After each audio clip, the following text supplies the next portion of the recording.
The sun beat down on my back like a fist, but I barely noticed. Perched on the ridge of my roof in Maple Grove, a tidy suburb of Raleigh, North Carolina, I was lost in the rhythm of repair. Last month's storm had ripped a patch of shingles from my two-story colonial, and I'd finally carved out a Saturday in June 2025 to fix it. My roofing hammer, a worn but trusty tool from my days as a construction apprentice, felt like an old friend in my hand. Pry, pull, place, tap, each motion was deliberate, a small act of reclaiming my home. I'm Marcus Tate, a 52-year-old structural engineer for the state, and this house was my pride, bought with years of overtime and careful saving. But then, a voice sliced through the quiet. "What do you think you're doing up there?" I looked down to see Evelyn Harper, the neighborhood's self-proclaimed watchdog, glaring from her pristine lawn across the street. Her pink tracksuit glowed under the midday sun, her arms crossed tight. I'd seen her before, leaving notes about unmowed grass or trash cans out too long. "Fixing my roof." I called back, keeping my tone neutral. "Storm damage." Her lips twisted. "It sounds like you're tearing the place apart. This is a peaceful neighborhood." The accusation hung heavy, laced with something uglier. Evelyn didn't just see a man on a roof. She saw a black man who, in her eyes, didn't belong in Maple Grove. Before I could respond, she marched to my ladder, gripped it, and dialed her phone. "Yes, 911. There's a man on a roof, destroying property. He's got a hammer, dangerous." Her smirk was venomous. "We'll see who belongs here." The police arrived within minutes, their cruiser's lights flashing across my front yard. Evelyn met them, her voice quivering with rehearsed fear. "He was smashing everything." I was terrified. The officers, one grizzled and skeptical, the other young and tense, looked up at me. "Sir, come down," the older one said. I descended slowly, my hammer secured in my belt, every step heavy with the weight of being judged in my own yard. As my boots hit the grass, Evelyn pointed. "He doesn't live here. The owners are probably away." I raised my hands, calm but firm. "My name's on the mailbox. The deed's inside. I'm fixing storm damage with a standard roofing hammer." The younger officer glanced at the roof, where new shingles sat neatly beside the old. Doubt flickered in his eyes. Then, a black SUV with state plates rolled up. My boss, Director Laura Bennett, stepped out, her navy suit crisp despite the heat. The officers stiffened. They knew her authority as head of the state's Infrastructure Safety Division. Evelyn's jaw dropped. Laura's gaze locked on me, a faint smile breaking her stern demeanor. "Productive weekend, Marcus?" I nodded. "Just patching things up, boss." She turned to Evelyn, holding up her badge. "This man is my top structural engineer. He's the state's expert on building safety. You called 911 on him for fixing his own roof." Evelyn stammered, her confidence crumbling. Laura's voice was ice. "Officers, I expect a report on this false call, and I'll be filing one myself for harassment of a state official." The older officer nodded, issuing Evelyn citations for a false report and violating the town's anti-bias ordinance.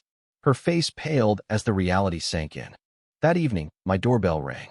It was my neighbor, George, a retired teacher with a warm smile and a casserole dish. "Saw the whole thing," he said. "Evelyn's out of line." "You're welcome here, Marcus." He wasn't alone. Over the next few days, neighbors shared their own stories. A Mexican family targeted for noisy birthday parties, an Asian couple cited for odd garden plants.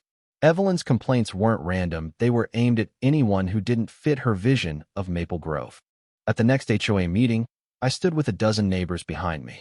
I recounted Evelyn's 911 call, her slurs, and the citations.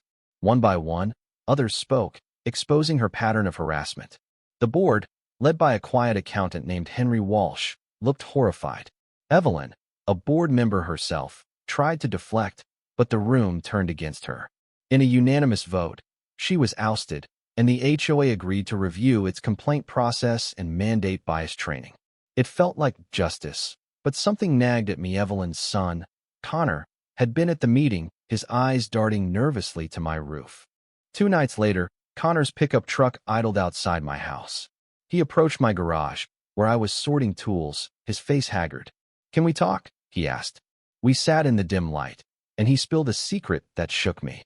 His father, a foreman for Summit Builders, the company that constructed Maple Grove, had cut corners on every house: cheap shingles, faulty wiring, weak foundations.